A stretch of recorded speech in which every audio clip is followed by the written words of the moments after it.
ಈ refined ಆಯಿಲ್ನೇ use ಮಾಡಲ್ ಬಂತ ಇವರು ಕಡಲೆಕಾಯಿ ಎಣ್ಣೆ ಯೂಸ್ ಮಾಡ್ತಾರಂತೆ. ಕಿಚನ್ ಟ್ರಾನ್ಸ್ಪರೆಂಟ್ ಆಗಿ ಇಟ್ಟಿರ್ತೀವಿ, ಅವ್ರು ಹೆಂಗಿದ್ದಾರೆ ಅಂತಲೂ ಗೊತ್ತಾಗಬೇಕು. ಅಲ್ಲಿರೋರಿಗೆ ಕಸ್ಟಮರ್ಸ್ ಭಯ ಇರಬೇಕು. ನಾವೇನೇ ಒಂದು ಕೆಟ್ಟ ಕೆಲಸ ಮಾಡಿದ್ರು ಕಸ್ಟಮರ್ಸ್ ನೋಡ್ತಾರಪ್ಪ ಅನ್ನೋ ಒಂದು ಭಯ ಅವ್ರಿಗೆ ಇರಬೇಕು.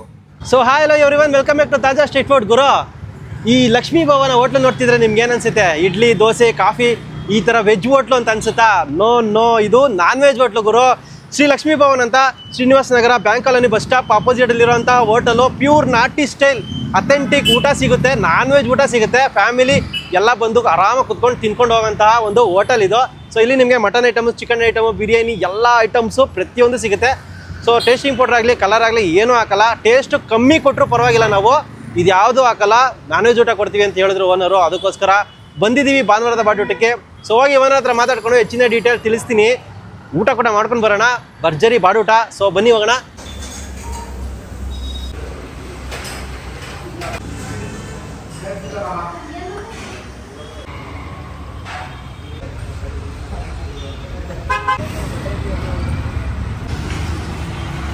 ಸರ್ ನಮಸ್ತೆ. ನಮಸ್ಕಾರ ಸರ್. ನಿಮ್ಮ ಹೆಸರು ಸರ್? ಶ್ರೀನಿವಾಸ್ ಅಂತ ನನ್ನ ಹೆಸರು. ಶ್ರೀನಿವಾಸ್ ಅಂತ. ಹೋಟ್ಲ್ ಹೆಸರು ಲಕ್ಷ್ಮೀ ಭವನ್ ಅಂತ ಸರ್. ಲಕ್ಷ್ಮೀ ಭವನ್, ಓಕೆ. ಲಕ್ಷ್ಮೀ ಭವನ್ ಅಂದ್ರೆ ಹೋಟ್ಲ್ ಅಂತ ಪಕ್ಕ ಗೊತ್ತಾಗುತ್ತೆ, ಬಟ್ ವೆಜ್ ಹೋಟ್ಲು ಅಂತ ಅನ್ಸ್ಬಿಡುತ್ತೆ. ಹೌದು. ಅದಕ್ಕೆ ನಾವು ಹೊರಗಡೆ ಸ್ವಲ್ಪ ನಾನ್ ವೆಜ್ ಫೋಟೋಗಳು ಹಾಕ್ಬಿಟ್ಟಿರ್ತೀವಿ. ಸ್ಟಾರ್ಟಿಂಗಲ್ಲಿ ಸ್ವಲ್ಪ ಕನ್ಫ್ಯೂಷನ್ ಆಯ್ತು ಸುಮಾರು ಜನಕ್ಕೆ. ಬಂದು ಕಾಫಿ ಕುಡಿ, ಪೂರಿ ಕುಡಿ ಇದೆಲ್ಲ ಕೇಳೋರು. ಆಮೇಲೆ ಬೋರ್ಡ್ ನೋಡಿದ ತಕ್ಷಣ, ಫೋಟೋ ನೋಡಿದ ತಕ್ಷಣ ಸಾರಿ ಅಂದ್ಬಿಟ್ಟು ಹೊಟ್ಬಿಡೋರು. ಈ ಮಿಲ್ಟ್ರಿ ಹೋಟ್ಲು ಅಂತ ಇಟ್ಟರೆ ಸ್ವಲ್ಪ ಜನಕ್ಕೆ ಭಯ. ಬಟ್ ಮಿಲ್ಟ್ರಿ ಹೋಟ್ಲ್ ಸ್ಟೈಲಲ್ಲಿ ಊಟ ಸಿಗುತ್ತೆ 100% ಮಿಲ್ಟ್ರಿ ಹೋಟ್ಲು. ಏನೇನು ಸಿಗುತ್ತೆ ಸರ್? ಸರ್ ನಮ್ಮಲ್ಲಿ ರಾಗಿ ಮುದ್ದೆ, ಚಪಾತಿ, ಆಮೇಲೆ ಚಿಕನಲ್ಲಿ ಭಾನುವಾರದ್ದು ನಾಟಿ ಕೋಳಿ ಸಾರು ಮಾಡ್ತೀವಿ. ಭಾನುವಾರ ಸ್ಪೆಷಲಾಗಿ ದೋಸೆ, ತಟ್ಟೆ ಇಡ್ಲಿ, ಕಾಲು ಸೂಪು, ಮಟನ್ ಕೈಮಾ ಗೊಜ್ಜು, ನಾಟಿ ಕೋಳಿ ಸಾರು. ಮಾಮೂಲಿ ಬೇರೆ ದಿವಸ ಎಲ್ಲ ಸೈಡ್ ಐಟಮ್ಗಳು ಚಿಕನ್ ಗೀ ರೋಸ್ಟ್ ಇರುತ್ತೆ, ಮಟನ್ ಚಾಪ್ಸು, ಪುದೀನ ಚಿಕನ್ನು, ಪಾಲಕ್ ಚಿಕನ್ನು, ಪೆಪ್ಪರ್ ಚಿಕನ್ನು, ಕರಿಬೇವು ಚಿಕನ್ನು. ಇಲ್ಲಿ ಕರಿಬೇವು ಚಿಕನ್ ಸುಮಾರು ಜನ ಬಂದು ಟೇಸ್ಟ್ ಮಾಡ್ತಾರೆ. ನಮಗೆ ರಿಪೀಟ್ ಕಸ್ಟಮರ್ಸ್ ಹೇಳ್ತಾರಲ್ಲ, ಅದು ತುಂಬ ನಮಗೆ ಇಷ್ಟ ಆಗುತ್ತೆ. ಇಲ್ಲಿ ಜನಕ್ಕೆ ಇನ್ನೊಂದು ಏನು ಇಷ್ಟ ಅಂದರೆ, ನಾವು ಟೇಸ್ಟಿಂಗ್ ಪೌಡರ್ ಉಪಯೋಗಿಸಲ್ಲ. ಸೋಡಾನೂ ಇಲ್ಲ, ಕಲರು ಇಲ್ಲ. ನಾವು ಈ ಹೋಟ್ಲು ಮಾಡೋ ಕಾನ್ಸೆಪ್ಟ್ ಇಷ್ಟೇ. ಜನ ಹೆಲ್ತಿಯಾಗಿ, ರುಚಿ ಸ್ವಲ್ಪ ಕಮ್ಮಿ ಆದರೂ ಪರಲ್ಲ, ನಾಲಿಗೆಗೆ ಹೆಲ್ತ್ ವೈಸ್ ಚೆನ್ನಾಗಿರ್ಬೇಕು. ಯಾಕೆಂದರೆ ಇವತ್ತಿನ ಕಾಲದಲ್ಲಿ 30-35 ವರ್ಷದವರೆಲ್ಲ ಹಾರ್ಟ್ ಅಟ್ಯಾಕು, ಮತ್ತೊಂದು ಮಗದೊಂದು, ಬಿಕಾಸ್ ಆಫ್ ದಿಸ್ ಅಜಿನೋಮೋಟೋ. ಅದು ಜನಕ್ಕೆ ಗೊತ್ತಾಗ್ತಾ ಇಲ್ಲ.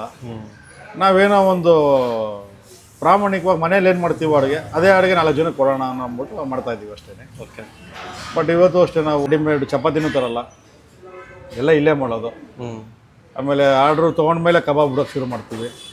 ಕೆಲವೊಂದು ಕಡೆ ಆಫ್ ರೋಸ್ಟ್ ಮಾಡಿರ್ತಾರೆ ಕಬಾಬು, ಕೇಳಿದ ತಕ್ಷಣ 2 ನಿಮಿಷಕ್ಕೆ ಮತ್ತೆ ಇನ್ನೊಂದು ಸೆಕೆಂಡ್ ರೌಂಡ್ ಮಾಡ್ಬಿಟ್ಟು ಕೊಡ್ತಾರೆ. ನಾವು ಅದೆಲ್ಲ ಇಲ್ಲ. ಒಂದು 5 to 10 minutes ವೆಯ್ಟ್ ಮಾಡಿದ್ರೆ ಬರೀ ಮ್ಯಾರಿನೇಟ್ ಮಾತ್ರ ಮಾಡಿಟ್ಟಿರ್ತೀವಿ ಅಷ್ಟೇ. ಅದನ್ನು ಹೊಸ್ದಾಗಿ ಮಾಡಿಕೊಡ್ತೀವಿ. ಮತ್ತೆ ಜನ ಜಾಸ್ತಿ ಕರಿಬೇವು ಚಿಕನ್ ಕೇಳ್ತಾರೆ, ಗೀ ರೋಸ್ಟ್ ಕೇಳ್ತಾರೆ, ಚಿಕನ್ ಲೆಗ್ ಪೀಸ್ ಕೇಳ್ತಾರೆ, ಆಮೇಲೆ ಪುದೀನ ಚಿಕನ್ ಕೇಳ್ತಾರೆ ಕೆಲವೊಬ್ರು. ಆಮೇಲೆ ಭಾನುವಾರ ಮಟನ್ ಕೈಮಾ ಗೊಜ್ಜು ಜಾಸ್ತಿ ಕೇಳ್ತಾರೆ. ಭಾನುವಾರ ಇಡ್ಲಿ ಎಲ್ಲ ಸಿಗುತ್ತೆ. ಇಡ್ಲಿ ಆಮೇಲೆ ಬೋಟಿ ಕೇಳ್ತಾರೆ. ಬೋಟಿನಲ್ಲಿ ಬೋಟಿ ಮಸಾಲ, ಬೋಟಿ ಫ್ರೈ ಓಡುತ್ತೆ. ಆಮೇಲೆ ತಲೆ ಮಾಂಸನೂ ಚೆನ್ನಾಗಿ ಓಡುತ್ತೆ. ಸ್ವಲ್ಪ ಫ್ಯಾಮಿಲಿ ಬಂದು ಆರಾಮಾಗಿ ಊಟ ಮಾಡ್ಕೊಂಡು ಹೋಗೋವಂಥದ್ದು ಫ್ರೆಂಡ್ಲಿ ಬಜೆಟಲ್ಲಿ ಮಾಡಿದ್ದೀವಿ ನಾವು. ಫ್ರೆಂಡ್ಲಿ ಬಜೆಟ್, ಯಾಕೆಂದ್ರೆ ಯಾರಿಗೂ ಹೊರೆ ಆಗಬಾರ್ದು, ಊಟನೇ ಹೊರೆ ಆಗಬಾರ್ದು ಅಲ್ವಾ? ಕರೆಕ್ಟ್. ಮನುಷ್ಯ ದುಡಿಯೋದು, ಜೀವನ ಮಾಡೋದು ಸ್ವಲ್ಪ ಊಟ ತಿನ್ಬಿಟ್ಟು ಮಾಡಬೇಕು ಅಂತ. ಆ ಊಟನೇ ಹೊರೆ ಆಗ್ಬಿಟ್ರೆ ಅಪ್ಪ ದುಡ್ದಿದ್ದೆಲ್ಲ ಇಲ್ಲೇ ಹಾಕ್ಬೇಕಾಗತ್ತೆ. ನೀವು ಬೇಕಾದ್ರೆ ಕಂಪೇರ್ ಮಾಡ್ಬೋದು. ಎಲ್ಲದಕ್ಕೂ ನಮ್ಮದು ಫ್ರೆಂಡ್ಲಿ ಬಜೆಟ್ ಹೋಟ್ಲಿದೆ ಇದು. ಬಂದವರು ನೆಮ್ಮದಿ ತಿಂದ್ಬಿಟ್ಟು ಹೋಗ್ಬೋದು. ಇದು ಭಾನುವಾರ ಬೆಳಗ್ಗೆನೇ ಸ್ಟಾರ್ಟ್ ಆಗುತ್ತೆ, 7:30. ಬೇರೆ ದಿನ 12 ಗಂಟೆ. ಇದು ಅಡ್ರೆಸ್ ಏನಿದೆ ಸರ್? ಇದು ಬ್ಯಾಂಕ್ ಕಾಲೋನಿ ಬಸ್ ಸ್ಟಾಪ್ ಎದುರುಗಡೆನೇ, 80 feet ರೋಡು, ಬನಶಂಕರಿ ಸ್ಟೇಜ್ ಬರುತ್ತೆ. ಇದು ಟುವರ್ಡ್ಸ್ ಈ ಕಡೆ ಅವರು ಶ್ರೀನಿವಾಸ ನಗರ ಹೋಗುತ್ತೆ, ಕೆಳಗಡೆ ಬಂದರೆ ಸೀದಾ ಸರ್ಕಲ್ ಬಸ್ ಸ್ಟಾಪ್ ಬರುತ್ತೆ. ಇದೆರಡಕ್ಕೂ ಸೆಂಟ್ರಲ್ಲಿ ಬ್ಯಾಂಕ್ ಕಾಲೋನಿ ಬಸ್ ಸ್ಟಾಪಲ್ಲಿ, ಬಸ್ ಸ್ಟಾಪ್ ಎದುರುಗಡೆನೇ ಇದೆ. ಆಮೇಲೆ ನಮ್ಮದು ನೀಟ್ನೆಸ್ ಸರ್. ನಮಗೆ ಯಾರೇ ಬಂದ್ರೂ ಒಂದು ವಾಲಿಂದ ಹಿಡಿದು ಕಿಚನ್ ಟ್ರಾನ್ಸ್ಪರೆಂಟ್ ಆಗಿ ಇಟ್ಟಿರ್ತೀವಿ. ನೋಡಿದವ್ರಿಗೆ ಕಿಚನ್ ಹೆಂಗಿದೆ ಅಂತ ಗೊತ್ತಾಗಬೇಕು, ಏನಿದೆ ಅಂತಲೂ ಗೊತ್ತಾಗಬೇಕು, ಅವ್ರು ಹೆಂಗಿದ್ದಾರೆ ಅಂತಲೂ ಗೊತ್ತಾಗಬೇಕು. ಅಲ್ಲಿರೋರಿಗೆ ಕಸ್ಟಮರ್ಸ್ ಭಯ ಇರಬೇಕು. ನಾವೇನೇ ಒಂದು ಕೆಟ್ಟ ಕೆಲಸ ಮಾಡಿದ್ರು ಕಸ್ಟಮರ್ಸ್ ನೋಡ್ತಾರಪ್ಪ ಅನ್ನೋ ಒಂದು ಭಯ ಅವ್ರಿಗೆ ಇರಬೇಕು. ಕರೆಕ್ಟು. ಎರಡೂ ಇರೋದ್ರಿಂದ ಏನಾಗುತ್ತೆ, ಯಾರು ಬೇಕಾದ್ರೂ ಮಾಡ್ಬೋದು. ಮುಚ್ಚುಮರೆ ಏನಿಲ್ಲ, ಟ್ರಾನ್ಸ್ಪರೆಂಟ್. ಕರೆಕ್ಟ್. ಅದಕ್ಕೋಸ್ಕರ ನಾವು ಕಲರ್ ಹಾಕೋದು, ಸೋಡಾ ಹಾಕೋದು, ಮತ್ತೊಂದು ಅಜಿನೋಮೋಟೋ ಹಾಕ್ಬಿಟ್ಟು ಟೇಸ್ಟ್ ಕೊಡೋದು, ಆ ಥರ ಬೇಡ ಕಾನ್ಸೆಪ್ಟು ಅಂತ ಅಷ್ಟೇ ನಮಗೆ. ಮನೆ ಊಟ ಹೇಳ್ತೀನಲ್ಲ, 100 ಅಲ್ಲಿ ಒಂದು 10% 5% ಟೇಸ್ಟ್ ಕಮ್ಮಿ ಇರ್ಬೋದು, ಇಲ್ಲ ಅಂತ ನಾನು ಹೇಳಲ್ಲ. ಅದು ಕೆಲವೊಬ್ರಿಗೆ, ಯಾಕೆಂದ್ರೆ ಇವಾಗೆಲ್ಲ ಟೇಸ್ಟಿಂಗ್ ಪೌಡರ್ ರುಚಿ ನೋಡಿ ನೋಡಿ ನಾಲಿಗೆಗೆ ಒರಿಜಿನಲ್ ಟೇಸ್ಟು ಅಷ್ಟು ಬೇಗ ಹತ್ತಲ್ಲ. ಅದು ಕರೆಕ್ಟ್. ಹಾಂ, ಯಾಕೆ ಟೇಸ್ಟಿಂಗ್ ಪೌಡರ್ ರುಚಿ ನೋಡ್ಬಿಟ್ಟಿರ್ತಾರಲ್ಲ, ಈ ರುಚಿ ಹತ್ತೋದಿಲ್ಲ. ಅದು ಇದು ಹತ್ಬೇಕು ಅಂದ್ರೆ ಒಂದು 2-3 ಸಲ ತಿನ್ಬೇಕು ಅವ್ರು ಇಲ್ಲಿ. ಆವಾಗ ಅವ್ರಿಗೆ ಮನೇಲಿ ಮಾಡ್ತಾ ಇದೀವಿ ಇನ್ನಲ್ಲಿ ಅಂತ ಫೀಲಿಂಗ್ ಬರ್ತದೆ ಅವ್ರಿಗೆ. Okay sir, thank you. Thank you sir.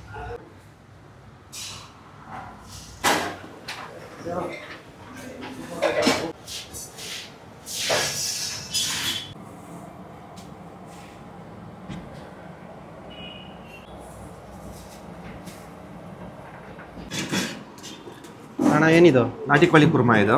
ಇದು ನಾಟಿ ಕೋಳಿನಾ? ಹಾಂ, ನಾಟಿ ಕೋಳಿ. ಇದು ಕರ್ಬೇವು ಚಿಕನ್. ಕರ್ಬೇವು ಚಿಕನ್ ಗಟ್ಟಿಯಾಗಿದೆ. ಸರಿ, ಓಕೆ.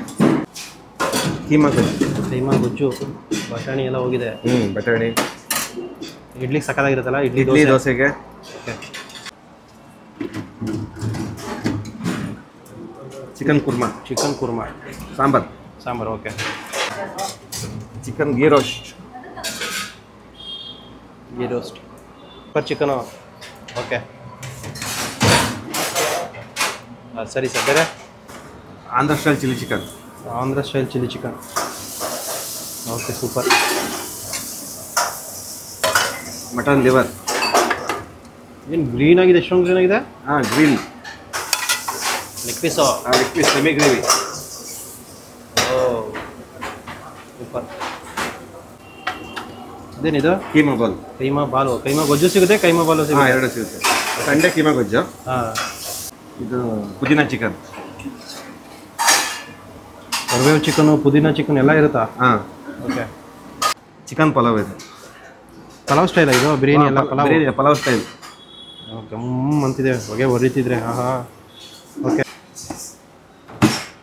ಇದು ಮಟನ್ ಪಲಾವ್. ಇದು mutton pulao. Same chicken mutton ಎರಡು ಒಂದೇ ಕಲರ್ ಅಲ್ಲ? ಕಾಲ್ ಸೂಪ್. ಓಕೆ.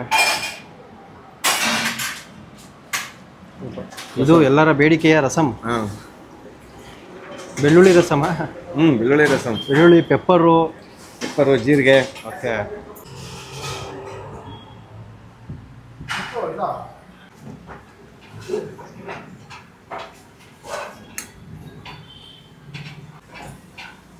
ಕರ್ಬೇವು chicken.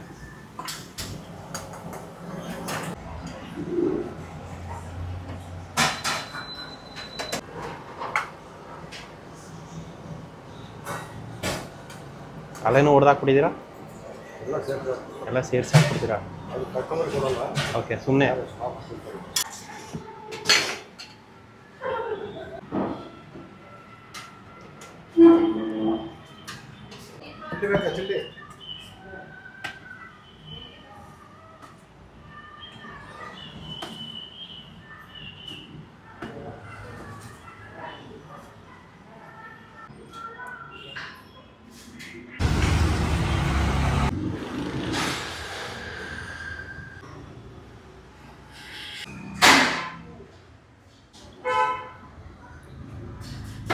Biryani, chicken ghee roast, mutton chops, leg piece, mutton liver, ನಾಟಿ ಕೋಳಿ, ಆಮೇಲೆ ಕರಿಬೇವು ಚಿಕನು, ಇಡ್ಲಿ ಜೊತೆಗೆ ಕಾಂಬಿನೇಷನ್ ಆಗಿ ಕೈಮಾ ಗೊಜ್ಜು. ಇಲ್ಲಿ ಲೆಗ್ ಸೂಪು ಭಾನುವಾರ ಮಾತ್ರ ಸಿಗೋದು. ಇದು ಭಾನುವಾರ ಮಾತ್ರ ಸಿಗೋದು. ಮಿಕ್ಕಿದೆಲ್ಲ ಎಲ್ಲ ದಿನ ಸಿಗುತ್ತೆ. ಈ ಹೋಟ್ಲಿಗೆ ಯಾಕೆ ಬರಬೇಕು ಅಂತಂದರೆ ತಿನ್ಕೊಂಡು ಹೇಳ್ತೀನಿ. ಅವ್ರು ಹೇಳಿದ್ರು, ಗುರು ನಾವು ಎಲ್ಲ ಐಟಮು ಕ್ವಾಲಿಟಿ ಐಟಮ್ ಯೂಸ್ ಮಾಡ್ತೀವಿ, ಯಾವುದು ಲೋಕಲ್ ಯೂಸ್ ಮಾಡಲ್ಲ, ಪ್ಲಸ್ ಯಾವುದು ಈ ರಿಫೈನ್ಡ್ ಆಯಿಲ್ನೇ ಯೂಸ್ ಮಾಡಲ್ವಂತ ಇವರು. ಕಡಲೆಕಾಯಿ ಎಣ್ಣೆ ಯೂಸ್ ಮಾಡ್ತಾರಂತೆ. ಸೂಪರ್ ಅಲ್ಲ? ಎಲ್ಲರೂ ಎಲ್ಲಾದ್ರಲ್ಲೂ ಉಳ್ಸೋಕೆ ಹೋಗ್ತಾರೆ ಅಡುಗೆ ಮಾಡಬೇಕಾದ್ರೆ ಹೋಟ್ಲುಗಳಲ್ಲಿ. ಬಟ್ ಇಲ್ಲಿ ಪ್ರೈಸು ರೀಸನಬಲ್ ಆಗಿ ಕೊಟ್ಟು ಟೇಸ್ಟುಗೋಸ್ಕರ ನಾವು ಎಲ್ಲ ಮಿಕ್ಸ್ ಮಾಡಲ್ಲ, ಅದು ಇದು ಹಾಕಲ್ಲ, ನ್ಯಾಚುರಲಾಗಿ ಕೊಡ್ತೀವಿ. ನಿಮಗೆ ಟೇಸ್ಟು ಇಷ್ಟ ಆಗಿರೋ ಪರವಾಗಿಲ್ಲ, ನಾವು ಹಿಂಗೆ ಕೊಡ್ತೀವಿ ಅಂತ ಹೇಳಿದ್ರು. ಮೇನ್ ಬೇಕಾಗಿರೋದು ಇದು. ಆ್ಯಕ್ಚುಲಿ ಈ ಕಾಲದಲ್ಲೆಲ್ಲ ಟೇಸ್ಟ್ಗೋಸ್ಕರ ಎಲ್ಲ ಏನೇನೋ ಮಾಡಿಬಿಡ್ತಾರೆ. ಸೊ ನಾವು ಫಸ್ಟು ಇಡ್ಲಿಗೆ ಹೋಗ್ಬಿಡೋಣ. ಅಬ್ಬಾ ನೋಡಿದ್ರು, ತಟ್ಟೆ ಇಡ್ಲಿ ಸಿಗುತ್ತೆ, ತಟ್ಟೆ ಇಡ್ಲಿ, ದೋಸೆನೂ ಸಿಗುತ್ತೆ, ಕೈಮಾ ಗೊಜ್ಜು ಭಾನುವಾರ ಮಾತ್ರ ಸಿಗುವಂಥದ್ದು. ಕೈಮಾ ಗೊಜ್ಜು, ಇಡ್ಲಿ ಸ್ವಲ್ಪ ತಣ್ಣಗಾಗಿದೆ, ಬೆಳಗ್ಗೆನೇ ಮಾಡಿರ್ತಾರೆ. ನಾವು ಮಧ್ಯಾಹ್ನ ಬಂದಿದ್ದೀವಿ, ಉಳಿದಿದೆ 2 ಇಡ್ಲಿ ತೊಗೊಂಡಿದ್ದೀವಿ ನಾವು. ಆಮೇಲೆ ಇದಕ್ಕೆ ಕೈಮಾ ಗೊಜ್ಜು ಜಾಸ್ತಿ ತೊಗೊಬೇಕು. ಬಟಾಣಿ ಎಲ್ಲ ಯೂಸ್ ಮಾಡಿದರೆ ಕೈಮಾಗೆ. ಹಾಂ ಹಾಂ ಹಾಂ, ಸೂಪರ್ ಅಲ್ಲ?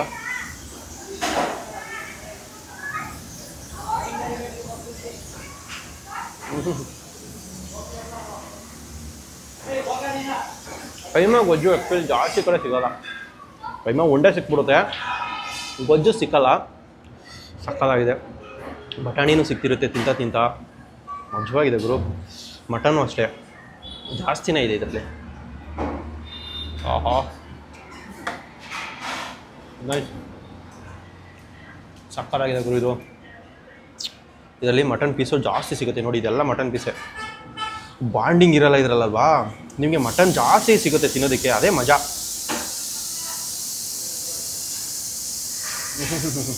ನೋಡ್ಗುರು ಕಾಲು ಸೊಪ್ಪು ಹತ್ರ ಬಂದು ನೋಡಿ. ತುಂಬ ತೆಳ್ಳಗೂ ಇಲ್ಲ, ತುಂಬ ಗಟ್ಟಿನೂ ಇಲ್ಲ, ಕರೆಕ್ಟಾಗಿದೆ ಕನ್ಸಿಸ್ಟೆನ್ಸಿ. ನೋಡ್ತಿದ್ರೆ ನಿಮಗೆ ಒಳಗಡೆ ಸ್ಪೈಸಸ್ಸು ಮಸಾಲೆ ಎಲ್ಲ ನೀಟಾಗಿ ಕಾಣಿಸುತ್ತೆ.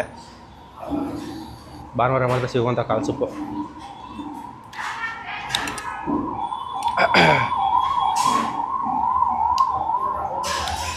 ಕಾಲ್ದು ಫ್ಲೇವರು ಸಕ್ಕತ್ತಾಗಿ ಸಿಗುತ್ತೆ ಇದರಲ್ಲಿ. ಆಮೇಲೆ ತುಂಬ ಘಾಟು ಖಾರ ಯಾವುದೂ ಇಲ್ಲ, ಜಾಸ್ತಿ ಘಾಟೇ ಇಲ್ಲ. ನಿಮಗೆ ಕರೆಕ್ಟಾಗಿ ಪರ್ಫೆಕ್ಟಾಗಿ ಆ ಒಂದು ಇಂಗ್ರೀಡಿಯೆಂಟ್ಸ್ದು ಟೇಸ್ಟ್ ಸಿಗುತ್ತೆ. ಆಮೇಲೆ ಕಾಲ್ದು ಅಷ್ಟೇ, ಜಿಡ್ಡೇನಿದೆಯಲ್ಲ ಜಿಡ್ಡು ಟೇಸ್ಟ್ ಚೆನ್ನಾಗಿ ಸಿಗುತ್ತೆ. ಆಹಾ ಚೆನ್ನಾಗಿದೆ. ತುಂಬ ಪೆಪ್ಪರ್ ಮಯವನ್ನೂ ಇಲ್ಲ, ಸಕ್ಕತ್ತಾಗಿದೆ. ಮೀಡಿಯಮ್ ಆಗಿ ಎಲ್ಲರೂ ಕುಡಿಬೋದು, ಮಕ್ಕಳೂ ಕುಡಿಬೋದು ಇದನ್ನು ಆರಾಮಾಗಿ, ಹಂಗಿದೆ.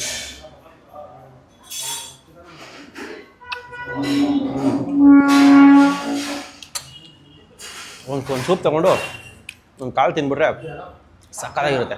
ನೆಮ್ಮದಿ ಆರಾಮಾಗಿ ಬೆಳಗ್ಗೆ ಬಂದರೆ ಅದನ್ನು ಅವರು ಬೆಣ್ಣೆ ಎಲ್ಲ ಹಾಕಿ ಮಾಡ್ತಾರೆ ಮುದ್ದೆನ. ಯಾಕಂದರೆ ಈ ಥರ ಸಾಫ್ಟಾಗಿರಲಿ, ನುಂಗ್ಬೇಕಾರೆ ರುಚಿಯಾಗಿರಲಿ, ಗುಳುಮ್ ಅಂತ ಹೋಗ್ಬಿಡ್ಲಿ ಅಂತ.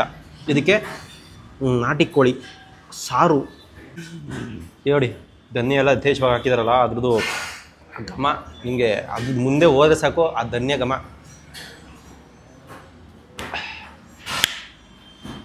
ಹಾ ಹಳ್ಳಿ ಸೊಗಡಿನ ಒಂದು ರುಚಿ ಸಕ್ಕತ್ತಾಗಿದೆ. ಸಾಂಬಾರು ಮಾತ್ರ, ಧನಿಯನೂ ಅಷ್ಟೇ ಸಕ್ಕತ್ತಾಗಿ ಒಳ್ಳೆ ಕ್ವಾಲಿಟಿ ಧನಿಯಾ ಯೂಸ್ ಮಾಡಿದ್ದಾರೆ. ಅಂದರೆ ಸಾರು ಪುಡಿ ಹಾಕ್ತಾರೆ ಗೊತ್ತಾ, ಈ ಹುಡಿ ಎಲ್ಲ ಮಾಡಿಕೊಂಡಿರ್ತಾರೆ ಹಳ್ಳಿ ಒಳಗಡೆ ಆ ಥರ. ಇದು ಮುಟ್ಟಿದ್ರೆ ನೀವು ಮೂಳೆ ನೋಡಿ ಎಷ್ಟು ಗಟ್ಟಿ ಇದೆ.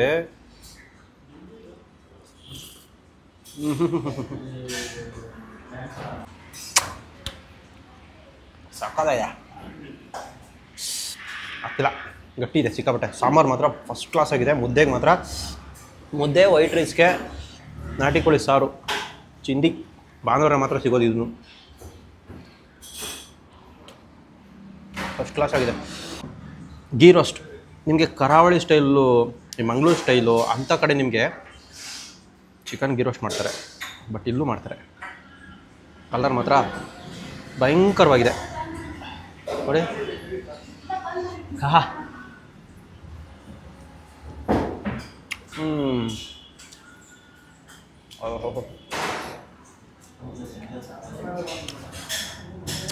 ಈ ಚಿಕನ್ ಟೇಸ್ಟ್ ಸಿಗ್ತಿದ್ಯಾ, ಚಿಕನ್ಗೆ ಹಾಕ್ತಿರೋ ಮಸಾಲ ಟೇಸ್ಟ್ ಸಿಗ್ತಿದ್ಯಾ ಗೊತ್ತಾಗ್ತಿಲ್ಲ ಗುರು. ಮಜವಾಗಿದೆ, ಗಟ್ಟಿ ಮಸಾಲ, ರುಚಿನೂ ಅಷ್ಟೇ ಒಳ್ಳೆಗಿರೋ ಖಾರ. ಈ ಮಸಾಲನೇ ಸಕ್ಕತ್ತಾಗಿ ರುಚಿ ಕೊಡ್ತಿರೋದು, ಸಕ್ಕತ್ತಾಗಿದೆ. ಈ ನೀರು ದೋಸೆ ಎಲ್ಲ ಇದ್ಬಿಟ್ಟಿದ್ದೀವಿ, ಇದಕ್ಕೆ ಚಿಂದಿ ನೀರು ದೋಸೆ ಇದ್ಬಿಟ್ಟಿದ್ದೀರ ಮಾತ್ರ. ಕರಿಬೇವಲ್ಲ, ಇದು ಕರಿಬೇವು ಚಿಕನ್ ನೋಡಿ. ಚಿಕನ್ ಮಾತ್ರ ಸಕ್ಕತ್ತಾಗಿ ಬೆಂದಿದೆ, ನೀಟಾಗಿ ಬೆಂದಿದೆ. ಗ್ರೇವಿ ಜಾಸ್ತಿ ಎತ್ಕೊಂಡು ಜಾಸ್ತಿ ತಿನ್ನಬೇಕು. ಇದು ಜಾಸ್ತಿ ಮೂವಿಂಗ್ ಅಂತೆ. ಹೌದು, ಕರಿಬೇವ್ದು ಹೆವಿ ಫ್ಲೇವರ್, ಜಾಸ್ತಿ ಫ್ಲೇವರ್ ಇದೆ ಕರಿಬೇವ್ದು ಈ ಗೊಜ್ಜಲ್ಲಿ.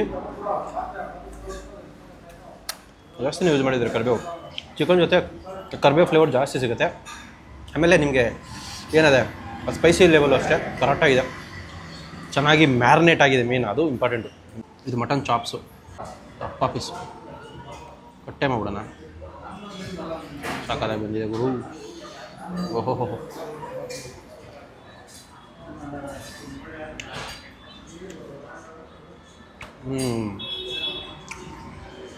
ಫ್ಲೇವರ್ ಆಗಿದೆ. ಆ ಮಟನ್ ಚಾಪ್ಸು ಸಾಕಾಗಿದೆ, ಬಾಯಲ್ಲಿ ನೀರು ಬರುತ್ತೆ ತಿಂತ. ಮತ್ತು ಕಸಿದ್ರೆ ಮಟನ್ ಇದರ ಚರ್ಬಿ ಪ್ಲಸ್ ಆ ಗ್ರೇವಿ ಗೊಜ್ಜು ಎರಡೂ ಒಳ್ಳೆ ಕಾಂಬಿನೇಷನ್. ತೆಂಗಿನಕಾಯಿ ಎಲ್ಲ ತುರಿದು ಮಾಡಿರ್ತಾರೆ. ತಿನ್ಬೇಕಾದ್ರೆ ಫ್ಲೇವರ್ ಜಾಸ್ತಿ ರಿಲೀಸ್ ಆಗುತ್ತೆ ತೆಂಗಿನಕಾಯಿದು ಈ ಚಾಪ್ಸಲ್ಲಿ. ಚೆನ್ನಾಗಿದೆ. ಮಕ್ಕಳು ಯಾರು ಬಂದರೆ ಈ ಥರ ಒಂದು ಲೆಗ್ ಕೊಟ್ಬಿಟ್ರೆ ಕೈಗೆ ತಿನ್ಕೊಂಡಿರ್ತಾರೆ. ಲಾಲಿಪಾಪ್ ಅಲ್ಲ, ಈ ಥರ ಲೆಗ್ ಕೊಟ್ಬಿಟ್ರೆ ಸಾಕು.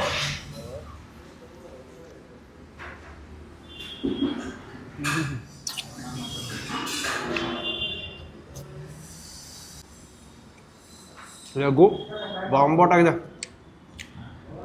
ಆಹಾ, ಏನು ಕೊಡ್ತಾವ್ರು ಇವರು ರುಚಿನ. ಒಂದೊಂದು ಗ್ರೇವಿನೂ ಒಂದೊಂದು ಥರ ರುಚಿ ಇದೆ. ಸಕ್ಕತ್ತಾಗಿದೆ, ಜ್ಯೂಸಿ ಆಗಿದೆ. ಅಲ್ಲಿ ಇದು ಮಾತ್ರ ಎಲ್ಲ ಕಡೆ ಈ ಥರ ಲೆಗ್ ಕೊಟ್ಬಿಟ್ರೆ ಎಲ್ಲ 2-3 ತಿನ್ಕೊಂಡು ಹೋಗ್ತೀರಾ ಅಷ್ಟೇ, ಅಷ್ಟು ಸಕ್ಕತ್ತಾಗಿದೆ. ಚೆನ್ನಾಗಿದೆ, ಸುಮ್ಮನೆ ಹೇಳೋದಲ್ಲ. ಆ ಗ್ರೇವಿಗೆ ಲೆಗ್ ಮಾತ್ರ ಸಕ್ಕತ್ ಹೊಂದ್ಕೋತಿದೆ. ಸೀರಿಯಸ್ ಆಗಿ ಜ್ಯೂಸಿ ಆಗಿರೋ ಒಂದು ಗ್ರೇವಿ ಪ್ಲಸ್ ಲೆಗ್ಗು ಸಕ್ಕತ್ ಇಷ್ಟ ಆಯಿತು. ಬಿರಿಯಾನಿ ಕಡೆ ಹೋಗೋಣ. Chicken biryani, mutton biryani. ಬಿರಿಯಾನಿ ಅಲ್ಲ, ಪಲಾವ್. ಚಿಕನ್ ಪಲಾವ್, ಮಟನ್ ಪಲಾವ್ ಎರಡೂ ಸಿಗುತ್ತೆ ಇಲ್ಲಿ. ಆಹಾ, ಓ, ನಾವು ಮಟನ್ ಪಲಾವ್ ತೊಗೊಂಡಿದ್ದೀವಿ ನೋಡಿ ಗುರು. ಇವೆಲ್ಲ ಚರ್ಬಿ. ನಮಗೆ ಆ ಫ್ಲೇವರ್ ಜಾಸ್ತಿ ಸಿಗಬೇಕು ರೈಸಲ್ಲಿ ಮಟನ್ದು ಅಂದರೆ ಈ ಸ್ವಲ್ಪ ಚರ್ಬಿ ಇರೋ ಮಾಂಸ ಹಾಕಬೇಕು. ಕುರಿ ಮಟನ್ನು. ಆಹಾ, ಚರ್ಬಿ ಜೊತೆ ರೈಸ್ ಎತ್ಕೊಂಡು ತಿನ್ನಬೇಕು. ಟೆಸ್ಟಿಂಗ್ ಎಲ್ಲ ಇಲ್ಲ, ರೈಸ್ ತಿನ್ನೋಣ ಮಟನ್ ತಿನ್ನೋಣ ಅಂತ. ಫುಲ್ ಒಂದೇ ಸರಿ ರೈಸ್ ಜೊತೆ ಪೀಸ್ ಎತ್ಕೊಂಡು ತಿಂತಾ ಇರೋದು.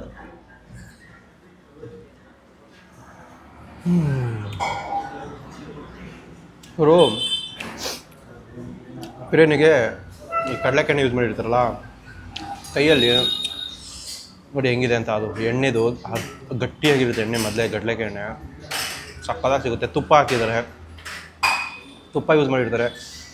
ಮೂಗುಗೆ ಫ್ಲೇವರ್ ಏನಿದೆಯಲ್ಲ ತುಪ್ಪದ್ದು ಪ್ಲಸ್ ಮಟನ್ದು ಎರಡೂ ಸಕ್ಕತ್ತಾಗಿ ಸಿಗುತ್ತೆ ಗುರು. ಚರ್ಬಿ ಈ ಥರ ಸಿಗಬೇಕು ರೈಸಲ್ಲಿ, ಅವಾಗೆ ಮಜಾ. ಒಳ್ಳೆ ಫ್ಲೇವರ್. ಬಟ್ ಪಲಾವ್ ಥರ ಇಲ್ಲ ಇದು, ಪಲಾವ್ ಥರ ಇಲ್ಲ. ಒಳ್ಳೆ ದಮ್ ಬಿರಿಯಾನಿ ಥರ ಇದೆ. ಜಾಸ್ತಿ ಸ್ಪೈಸಿ ಖಾರ ಏನಿಲ್ಲ, ಸಕ್ಕತ್ತ ಫ್ಲೇವರ್ ಇದೆ. ಡ್ರೈ ಅಂತ ಅನ್ಸಲ್ಲ ತಿನ್ಬೇಕಾದ್ರೆ ರೈಸು. ತಿಂತಾನೆ ಬಾಯಲ್ಲಂದ್ಲಿ ಲಾಲ ರಸ ರಿಲೀಸ್ ಆಗುತ್ತೆ. ಸಕ್ಕತ್ತಾಗಿದೆ, ಜ್ಯೂಸಿಯಾಗಿರುತ್ತೆ. ನಿಮಗೆ ಮಟನ್ ರೈಸು ಎಲ್ಲನೂ ಸಕ್ಕತ್ತಾಗಿದೆ. ಇದಕ್ಕೆ ಯಾವುದೇ ಫ್ರೈಡ್ ಫ್ರೂಟ್ಸ್ ಏನೂ ಬೇಕಾಗಿಲ್ಲ. ಬಾಯಲ್ಲಿಟ್ಟರೆ ಸಾಕು ಬಿರಿಯಾನಿ ಕರ್ಗೋಗ್ಬಿಡುತ್ತೆ ಆ ರೈಸು. ಅಷ್ಟು ಫ್ಲೇವರ್ಫುಲ್ ಆಗಿದೆ, ಚೆನ್ನಾಗಿದೆ, ಸಕ್ಕತ್ತಾಗಿದೆ. ಎಲ್ಲ ಐಟಮ್ ಅಷ್ಟೇ. ಇನ್ನೂ ಬೇಜಾನ್ ಐಟಮ್ ಸಿಗುತ್ತೆ, ಇನ್ನೂ ಜಾಸ್ತಿ ಐಟಮ್ ಸಿಗುತ್ತೆ. ನಾನು ಬರೀ 2-3 ಐಟಮ್ ತೊಗೊಂಡಿದ್ದೀನಿ ಅಷ್ಟೇ. ನಿಮಗೆ ತುಂಬ ವೆರೈಟಿ ಸಿಗುತ್ತೆ ಇಲ್ಲಿ. ಸುತ್ತಮುತ್ತ ಬಂದರೆ ಟ್ರೈ ಮಾಡಿ. ನಿಮಗೆ ಯಾವ್ದು ಇಷ್ಟ ಆಯಿತು ಇದರಲ್ಲಿ ಅಂತ ಕಮೆಂಟ್ ಮಾಡಿ. ಬಾಯ್.